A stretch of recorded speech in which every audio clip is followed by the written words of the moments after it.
Bonjour chers frères et sœurs qui aiment l'histoire. Nous faisons la 6e vidéo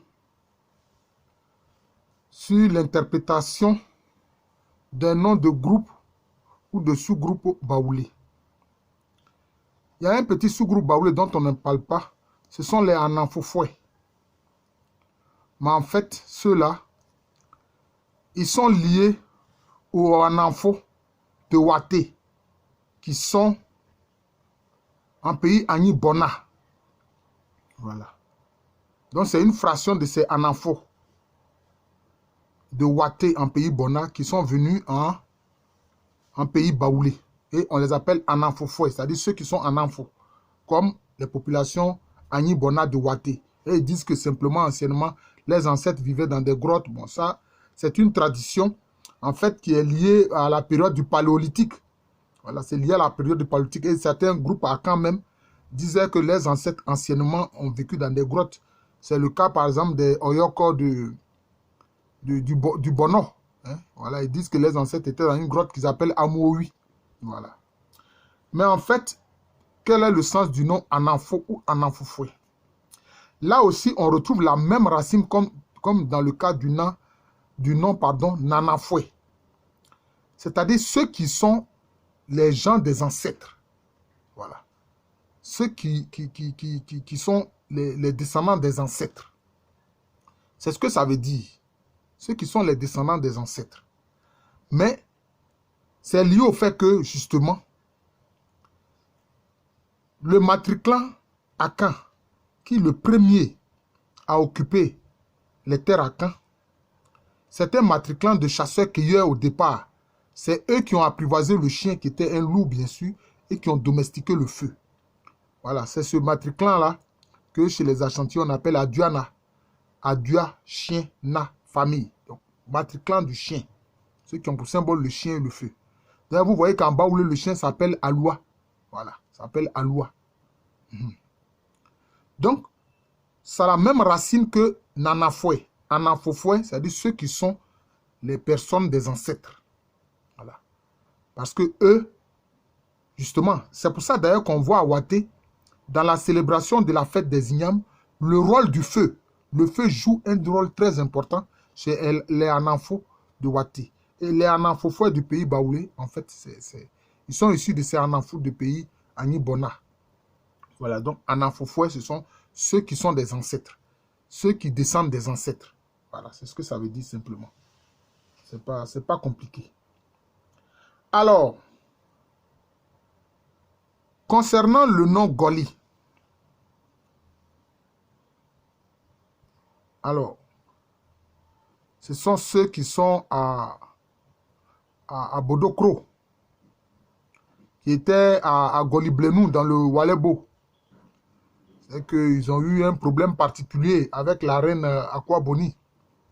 Ils étaient dans le village de Goliblenou et la reine a perdu un parent proche, disons peut-être un de ses neveux, on dit fils bien sûr. Et ceux qui sont allés procéder à son inhumation sont d'abord allés acheter du vin de Pâle dans un village qu'on appelle Mebo. Et donc quand ils revenaient, sans doute il a plu et la latérite avait rougi leur visage et leur corps. Et ceux de Goliblenou, quand ils ont vu cela, ils ont ri. Quand cela a été rapporté à la reine Akwaboni, elle n'était pas contente. Elle a pris cela comme, disons, un crime de lèse-majesté. Et Bodo Ale a dû partir avec son peuple dans la zone de Bodokro. Mais je crois qu'ils ont payé l'amende. Et les choses sont rentrées dans l'ordre. Alors, Goli vient de quoi? Ça ne vient pas du masque Goli. Non, non, non. Je vous ai dit et expliqué que les Goli, les Gomi, les Akrofoué, les Wamla, les Batrafoué, les Nguin sont issus d'une migration que j'ai appelée la migration Akbafou, Ga, Krobo, Adélé, Avatim, qui est arrivée au XVIIe siècle en Côte d'Ivoire. Et que ces populations ont fui l'expansion du grand royaume Akwamou qui a bâti finalement un empire, qui a conquis le pays grand de la région d'Accra, qui a conquis le pays Adangbe. Les Adangba qu'on appelle là, ils ont conquis la zone élevée de Peki et de Crépi. Hein? Ils ont conquis le Krobu. C'est ça. Et ces groupes-là ont fui. Ils sont venus dans l'actuelle Côte d'Ivoire. Mais il y a certains qui ont fui, qui sont allés du côté du Togo. C'est pour ça qu'à Anéro, on a les Nguins. Mais on a les Nguins en Côte d'Ivoire, dans la région de Mbayakrou. Ce sont les mêmes Nguins. Et ils sont issus de qui? Ils sont issus des Gants d'Accra. Ils sont issus des Gants d'Accra. C'est pour ça que le nom Nguin, c'est le pluriel de Ngan. C'est-à-dire ceux qui sont des Gants, comme les Gants d'Accra. C'est ça. D'ailleurs, ceux qui sont partis à Anéro, eux aussi, ils ont gardé le nom Nguin. On les appelle là-bas aussi les Nguins. Vous pouvez faire vos recherches hein, pour voir si moi, le professeur Alou, je dis vrai ou si je me trompe. Vous voyez? C'est cela. Maintenant, les Golis appartenaient à cette même migration-là. Mais eux, ils étaient dans le Krobu. J'ai fait dernièrement une vidéo sur les Krobu, des escarpements Krobu. C'était pour que vous compreniez mieux ce que je suis en train d'expliquer maintenant. J'ai expliqué que les Krobu qui sont dans les escarpements Krobu au Ghana actuel, ils ont plusieurs composantes. Il y a les Akradé. Les Akradé qui ont la tradition, qui disent que les ancêtres sont descendus du ciel à l'aide d'une chaîne. Comme on le voit avec le clan Zomo, qui est à Ores Krobu. Voilà. Oui. Et puis maintenant, vous avez les Kotropeli aussi qui sont d'origine Gouan. Mais au sein des Akradé, il y a des éléments Gouan comme des éléments Akan. Et puis il y a ceux qui sont d'extraction Akan, mais qui relevaient de différents sous-groupes Akan, des Akwamou, des Achem, des Kwaou, etc. Ceux-là, on leur a donné le nom générique de Afutu Breku. Oui, on leur a donné le nom générique de Afutu Breku. Maintenant, ceux qui avaient spécifiquement le nom Krobu, eux-mêmes, ils s'appelaient Kloli. Voilà. Donc, le nom Goli vient de Kloli. Ça vient du nom Kloli. C'est Kloli qui est devenu Goli en Baoulé. Vous voyez. Mais, je pense que la racine Klo veut dire commander en langue Ega. Et je voudrais remercier le jeune frère Dobé, ainsi que le docteur Adofi Bernabé, qui m'ont aidé à obtenir ces sens-là, c'est le sens de ces mots-là en langue Ega. Parce que je sais que c'est en Ega. Ce n'est pas dans une langue Akan. Voilà. Et donc, Kloli veut dire donc ceux qui consomment le commandement, ceux qui commandent. C'est ça en fait. C'est-à-dire que quand ils sont arrivés dans les escarpements Krobu, c'est eux qui se sont imposés à tous les autres groupes, c'est-à-dire aux Akradé, aux Kotropeli et puis aux Afutu Breku. Donc c'est pour ça qu'on les appelait Krobu. C'est-à-dire ceux qui gouvernent, parce que le mot bou aussi, ça veut dire gouverner. Voilà. Donc Kloli, c'est-à-dire ceux qui commandent. Donc Goli vient de Kloli, parce qu'en fait, ce sont des Krobu. Ils font partie de l'ensemble Krobu. Voilà. Donc, Akroufoué, donc je viens d'expliquer Akroufoué. Akroufoué, ce sont ceux qui sont Krobu.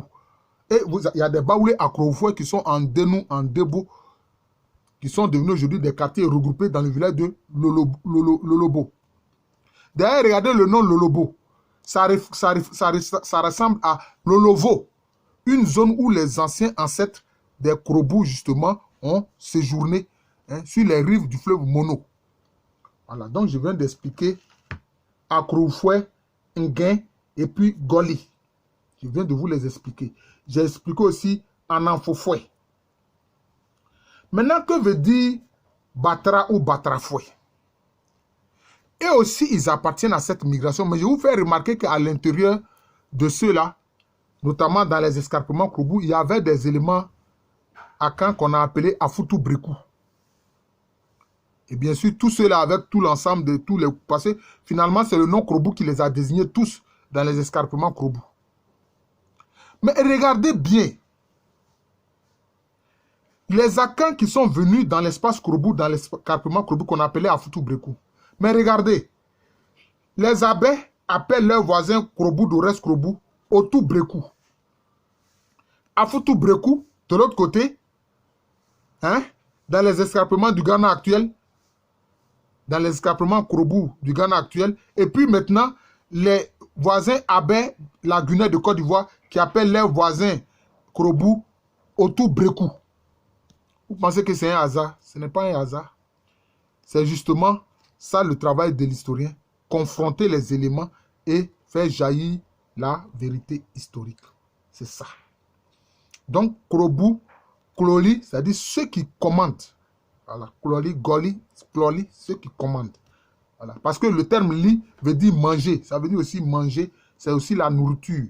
Donc, Kloli, ça dit ceux qui consomment le commandement. Donc, ceux qui gouvernent, ceux qui commandent, c'est tout. C'est ce que ça veut dire. Voilà. Alors, Batrafoué. C'est très simple. Ceux-là, eux, ils sont d'origine Gouan.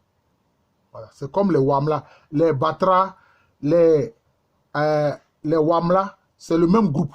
En fait, c'est le nom Batra qui, mis au pluriel, devient Wamla. C'est comme ça. Ba, ça veut dire noble. Ça, je l'ai expliqué. D'ailleurs, c'est ce qui est la racine du nom Baoulé. Et quand on dit Waoulé, Wa, c'est le pluriel de Ba, c'est-à-dire les nobles. Donc, Wamla, Ma, ça renvoie aux enfants. Là, ça veut dire établi. Voilà. C'est-à-dire les enfants des nobles établis. C'est ça le nom de Wamla. C'est ça le sens de Wamla. Voilà. Les enfants des nobles établis. Et ça, c'est le singulier qui devient Batra. Quelquefois, on dit Batra fouet. Fouet, je vous ai dit, c'est un suffixe qui est désignatif. Voilà. Maintenant, que veut dire le nom Glo? Notamment avec les baoulés de Diabo. Non Glo avec les baoulés de Diabo. Alors, je vous ai dit que Ngbon est un terme ancien qui désigne les guerriers chez les Akans. Mais quand on dit Ngbon, le N ou le M, là, ça renvoie au pluriel. Le préfixe N ou M renvoie au pluriel. Donc, Bolo, ça dit le guerrier qui est là-bas. Là, c'est là-bas. Le guerrier qui est là-bas. Voilà. Le guerrier qui est là-bas. Donc, Bolo, c'est le guerrier qui est là-bas. C'est comme ça. C'est ça. Le sens du nom Bolo des baoulés de Diabo. Et souvent, il y a certains mots qui renvoient à un aspect historique ancien des Akans. Quelquefois, même les concernés même ne savent pas. Ils ne savent pas. Hein? Ils ne savent pas. Comme Agbongon, qu'on trouve chez les Hébriers. Gon, c'est le lieu. Agbon, ça dit les guerriers. Oui. Comme on aurait dit Agbonlo, Agbolo, Bolo. Voilà. Ça dit guerrier. Mais l'eau, ça dit l'endroit, le lieu. Voilà. C'est-à-dire le guerrier établi là, pour le cas de Bolo. Voilà. D'ailleurs, c'est Bon qui est la racine du nom Agbongon Doumé. Doumé, c'est la plage, c'est ça qui désigne le village de Abobo Doumé, hein, le quartier d'Abobo Doumé, où sont les Hébriers Nokwa. Voilà. D'ailleurs, même ils savent que Agbongon, bon, ça désigne le guerrier. Bon, ça désigne le guerrier, c'est ça. Alors, quel autre terme il me faut expliquer? Il me faut expliquer le nom Bomi. Vous voyez encore la même racine Bo de Bomi. Ça veut dire guerrier. Mais Mi, ça renvoie au fait d'avaler. Ça renvoie au fait d'avaler. Mais c'est avaler. Voilà. Ça veut dire donc les guerriers qui avalent. C'est-à-dire qui consomment. Les consommateurs de la guerre. C'est ce que Bomi veut dire. Les consommateurs de la guerre. Bomi. Voilà. Parce que c'est la même racine Bo. C'est ça. Qui renvoie aux guerriers. Voilà. Qui renvoie aux guerriers. Alors, nous allons expliquer aussi le sens du nom Akpatifoué. Akpati. Hein? Akpatifoué. Il y a beaucoup de baoulés qui portent ce nom-là. Quelquefois on dit Akpatifoué. Quelquefois on dit Akpatoufoué. Mais je pense que le nom Akpatifoué, je vous dis fouet désignatif, et puis le nom Ngban, je trouve qu'il y a un lien très fort entre eux. Akpa, c'est le pluriel qui devient Nkpa ou Ngban. C'est ça. Mais Kpa, ça dit c'est quoi? C'est ce qui est bon. Ce sont ceux qui sont bons. Akpati, c'est-à-dire l'élite de ceux qui sont bons. Je dis l'élite parce que Ti, ça veut dire la tête. La tête de ceux qui sont bons. Donc, Akpati, c'est l'élite de ceux qui sont bons. C'est ça, au pluriel, qui devient Ngban. Je vous ai expliqué, je répète encore, que le préfixe N ou M désigne le pluriel dans les langues akan. Et même dans les langues gouan, parce que les langues gouan sont des langues sœurs des langues akan. Mais pourquoi c'est devenu ainsi? C'est ainsi que, par exemple, dans le Gonja, les gouans qui y sont appelés Ngbanya. Ça veut dire quoi? Mais ils ajoutent Ya. Pourquoi? Ya, ça renvoie à la douleur aussi. Mais parce que dans les plaines de la Vorta noire, ils ont eu à faire des guerres contre, justement, certains ancêtres Akan, qui eux étaient appelés Kouagbon. Alors que les ancêtres d'Ngban étaient appelés Kouangbang. Et ils ont fait des guerres. Mais les Ngban les ont précédés sur cet espace. Voyez. Mais pourquoi ils ont ajouté le suffixe Ya à leur nom Ngban? Alors Ngbanya veut dire la douleur de ceux qui sont bons. Mais pourquoi? Mais parce qu'ils ont reçu certains groupes Akan, notamment les Kouagbon, mais ceux-là leur ont fait la guerre. Donc ils ont dit la douleur de la bonté. Ils ont été bons avec les Kouagbon, et voilà que les Kouagbon leur ont fait des guerres. Si bien que quand vous regardez, je peux dire l'occupation géographique des Gouans au Ghana actuel, vous voyez que depuis le Gonja, ils longent le fleuve Volta, que les Akans appellent Firao. Ils longent le fleuve Volta, qui forme une sorte d'arc de cercle, jusqu'au sud. C'est comme ça. Alors que la partie centrale, quand on descend vers le sud, tout cet espace est occupé par les Akans. C'est-à-dire donc les descendants des Kouagbon. Vous voyez? Donc ils sont un peu dessus de l'attitude des Kouagbon. Voilà, disons des Akans. Donc ils ont dit Ngbanya, c'est-à-dire la douleur de ceux qui sont bons. C'est ça, au singulier, on dit Akpati, l'élite de ceux qui sont bons. Bah, de ceux qui sont bons. Voilà l'explication que je donne. Ce sont des interprétations. Je ne dis pas que sur ce point-là, ce que je dis est forcément cela. Les concernés ont d'autres interprétations, mais moi, je confronte l'explication que je donne avec différents éléments pour avoir un éclairage particulier. Voilà. Maintenant, le dernier groupe dont je dois expliquer le sens du nom, ce sont les Gwamesunu. Les Gwamesunu qui font partie, disons, de l'espace politique ancien des Fafoué. Alors, vous voyez leur nom Gwa, comme Agwa, qui est le nom de la famille royale. Donc, les Gwamesunu, donc, ce sont ceux qui soutiennent les Agwa. Gwamesunu, c'est-à-dire ceux qui soutiennent les Agwa. Donc, c'est-à-dire ceux qui soutiennent la famille royale. C'est ce que Gwamesunu veut dire. Voilà. D'ailleurs, dans le mot Sun, c'est comme si Sonu, ça dit tenir, protéger. Tenir, donc comme on tient dans la main, Sonu, protéger. Donc, Gwamesunu. Voilà. Donc, ce sont ceux qui soutiennent et qui protègent les Agwa, la famille royale des Baoulés. Donc, chers frères et sœurs, je viens d'en finir avec l'explication des noms des différents sous-groupes Baoulés. Je crois que c'est la 6e vidéo. J'espère ne n'avoir oublié aucun sous-groupe. Vous avez vu qu'ils sont nombreux. J'ai dû faire près de 6 vidéos. Voilà, donc c'est cela. Je voudrais m'arrêter là. Je vous souhaite une bonne journée. Je suis le professeur Alou Kwame René. Professeur titulaire d'histoire à l'université Félix Houphouët-Boigny. C'est à Abidjan, en Côte d'Ivoire, un pays situé en Afrique de l'Ouest. Merci encore et à très bientôt.